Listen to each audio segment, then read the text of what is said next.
حضرت عبداللہ بن مبارک بے حد متقی انسان تھے۔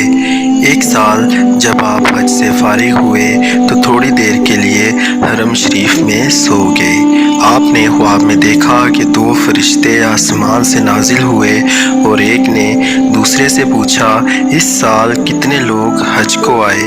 دوسرے فرشتے نے جواب دیا، 6 لاکھ۔ پھر اس نے پوچھا، کتنے لوگوں کا حج قبول ہوا؟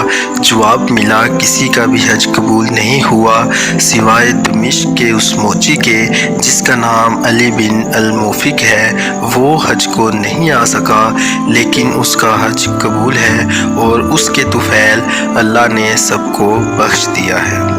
حضرت خواب سے بیدار ہوئے تو بہت پریشان تھے کہ لوگ جانے کن کن مصیبتوں، صحراؤں اور بیابانوں سے چل کر حج کے لیے آتے ہیں لیکن ان کا حج قبول نہیں ہوا، اور دمشق کے اس موچی کا کیوں کر ہو گیا جو حج کے لیے آیا بھی نہیں۔ یہ سوچ کر انہوں نے دمشق جانے کا ارادہ کیا اور بڑی مشکلوں سے اس کا گھر ڈھونڈ کر موچی کے پاس پہنچے اور اپنا تعارف کروایا اور اس کے نام کی تصدیق کی۔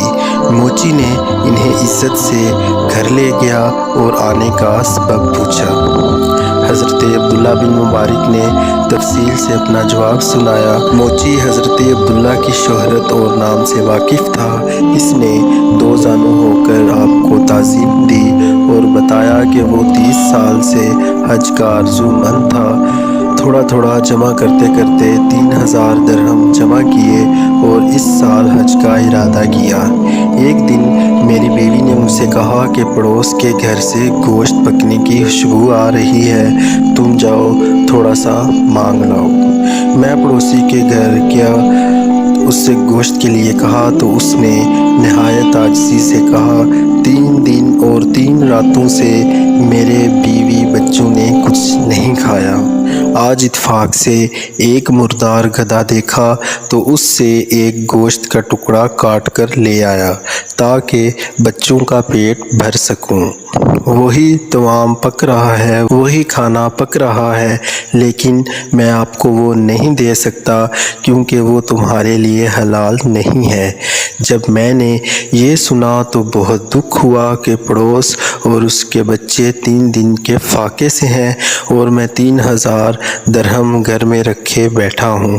فوراً گھر آیا اور تمام رقم نکال کر پڑوسی کو دے دی، اس سے بال بچوں کا گزارا کرو، میرے نصیب میں ہوگا تو پھر حج کے لیے جمع کر لوں گا۔ حضرت نے جب یہ ماجرا سنا تو موچی کو مبارکباد دی اور فرمایا، نیتوں کا حال خدا جانتا ہے۔ اللہ تعالیٰ کی تم پر خاص عنایت ہے کہ حج کو جائے بغیر تمہارا حج اللہ نے قبول کیا ہے۔ وہ رخصت ہونے لگے تو موچی نے ان کے ہاتھ کو چوما اور بولا، میری یہ خوش نصیبی کہ آپ جیسے اللہ والے بزرگ نے مجھے یہ خوشخبری سنائی، ورنہ میں کیا اور میری اوقات کیا۔ جزاک اللہ۔